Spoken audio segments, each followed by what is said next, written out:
Hey, and welcome to the first episode of Tales of Love and Madness. I'm your host Nabil, and today we embark on a journey throughout the intricate tapestry of family history and love. Grab a cup of coffee, tea, or your favorite beverage, settle in, and let's dive into the fascinating world of romance with a little twist of humor.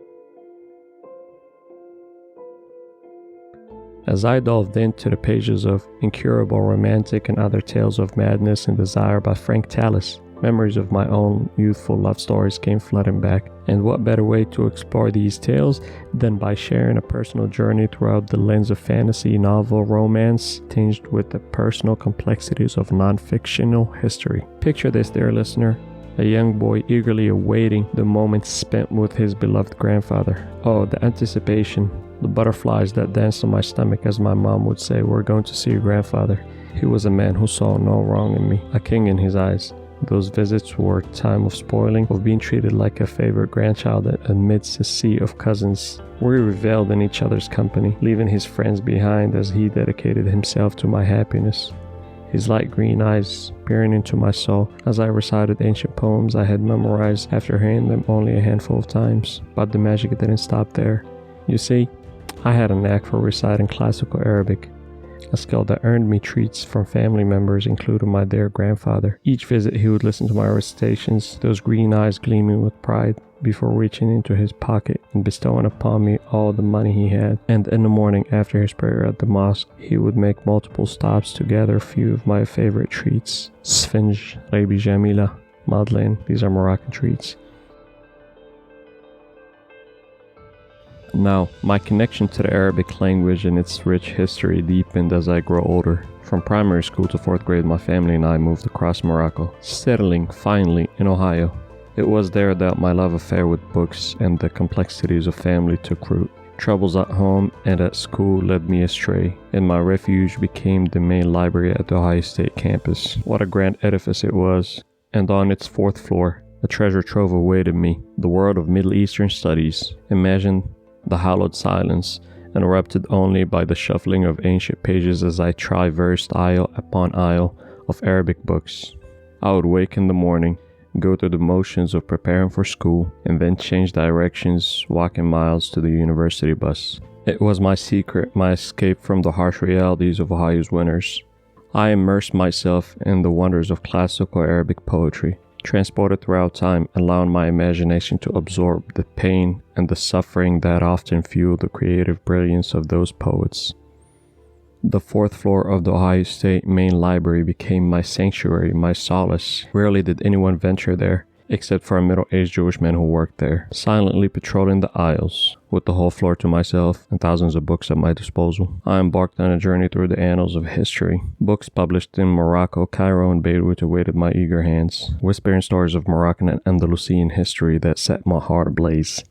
And so in those hallowed halls, I stumbled upon the tales of Qays and Layla. It was as if the Arabian Peninsula in the 7th century came alive before my very eyes. I witnessed Qays, his tears flowing freely, walking barefoot throughout the Najd mountains as his mental state began to decline. You see, Qays had declared his love for Layla, but her father had rejected his proposal due to an ancient Arabic tradition. To mention a woman's name in a poem was considered shameful. The wonders of tradition, it led to some of the most exquisite poetry ever written. But Qays, bless his mad heart, would not be deterred. He offered Layla's father 40 red camels and all his wealth, but still, his beloved was denied to him. Seeking solace and understanding, Qays reached out to tribal leaders, hoping for help. Alas, every attempt failed, and to add insult to injury, Layla's father arranged her marriage to another man from the city of Ta'if in the Hijaz region. His name was Ward bin Muhammad. The pain. On a fateful night of celebration as Layla's impending marriage was hailed with joy, Qays lost his grip on sanity. He disappeared for days, only to resurface in the midst of a group of friends gathered around a bonfire. It was a strange sight, to say the least, but they agreed to let him join them, though awkwardness hung thick in the air. And then, in a moment that would forever be etched in their memories, Qays broke his silence with a poetic rhyme. بربك هل ضممت إليك ليلى قبيل الصبح أو قبلت فاها وهل رفث عليك قرون ليلى رفيف الأقحوانة في نداها كأن قرنفلا وصحيق مسك وصوب الغاديات شملن فاها. Have you ever held Layla close, my dear, before the break of dawn, oh so near? Or have you kissed her lips so sweet as night's whispers in harmony meet? Did the moon witness your love's display like a delicate rose in a gentle sway? Did you catch the fragrance in the air as passion ignited beyond compare? Ward, Layla's newly husband responded. Since you asked, yes, every morning. Can you imagine the awkwardness that must have followed? Yet, Qays, in a desperate act of despair, reached into the bonfire, his hand consumed by flames until he lost consciousness. Guys, this was only the beginning of Qays' tale. He continued to live a life of solitude, shunning human contact, wandering amidst wild animals in the wilderness, and conversing with his own tortured mind. In one heart-wrenching encounter, he stumbled upon Layla's home, kissing the exterior walls in front of everyone, reciting words of love. أمر على الديار ديار ليلى أقبل ذا الجدار وذا الجدار وما حب الديار شغفنا قلبي ولكن حب من سكن الديار.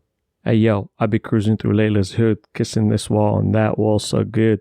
It ain't about the hood, it ain't about desire, but loving the one who resides in the empire. See, it ain't about the place, it's about the heart. Love don't care about where you start. Layla got me feeling all kinds of ways. In these tents, love is where she stays.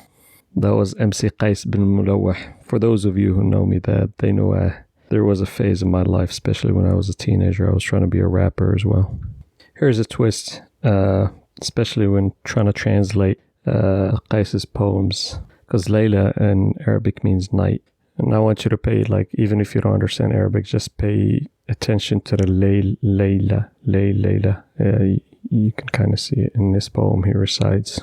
أعد الليالي ليلة بعد ليلة وقد عشت دهرا لا أعد الليالي وأخرج من بين البيوت لعلني أحدث عنك النفس بالليل خالية أراني إذا ما صليت يممت نحوها بوجهي وإن كان المصلى ورائية أصلي فلا أدري إذا ما ذكرتها 2 صليت الضحى أم 8 وما بي إشراك ولكن حبها وعظم الجو أعيا الطبيب المداوية وحب من الأسماء ما وافق اسمها وأشبهه أو كان منه مدانية.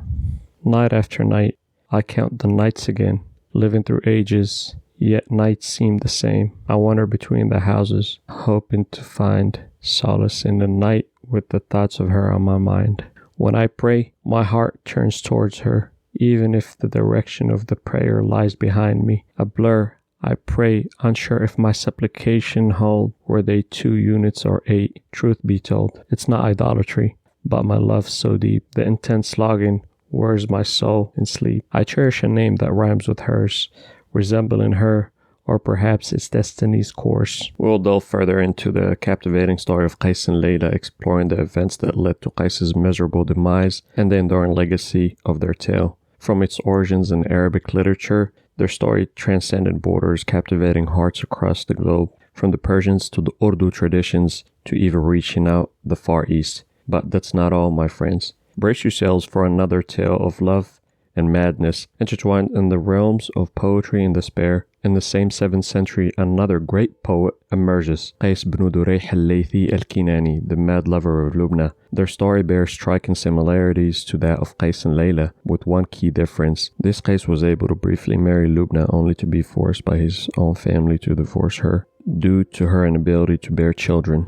The heartbreak unleashed a torrent of madness within him, transforming him into a wild poet, wandering half-naked and barefooted throughout the untamed wilderness. Meanwhile, Loubna, unable to endure life with her new husband, found herself trapped in a web of regret. But fate had its cruel way, for it was too late. Qays died alone in the wilderness, and soon after Loubna followed him into the depth of eternity. And that's not all, my friends. We will uncover the tale of Tawba and Layla Akhliya, 2 souls bound by forbidden love. Layla, a beautiful female poet of the 7th century, found herself captivated by Tawba, a renowned poet and a highway robber. The hearts intertwined after a fateful attack on her town, but societal barriers stood in their way. Layla's father, unbending in his resolve, forbade their union. Yet their love burned brightly, as Layla poured her emotions into her poetic verses, yearning for a life with Tawba. But destiny had its own plans. As tragedy struck, Tawba met his demise while attacking a caravan. leaving Layla devastated in a cruel twist of fate. She too succumbed to her grief, departing this world shortly after her beloved. Prepare yourselves for upcoming episodes that will take you on a roller coaster of emotions. Love, madness, and enduring power of poetry awaits in our next installments of Tales of Love and Madness. But please, if you find this content enjoyable, do share and leave a good rating. You see, as someone with ADHD, sitting in front of a computer recording and repeatedly hearing my own voice is a challenge. But with your encouragement, I will continue to create this content in English, maybe Moroccan Darija. Who knows, I might even surprise you with a short episode in Spanish just to brush up on my conversational skills. So, until we meet again, adios amigos. Thank you for joining me in this episode of Tales of Love and Madness. I'm Nabil, your host, bidding you farewell for now. Stay curious, my friends, and embrace the complexities of life.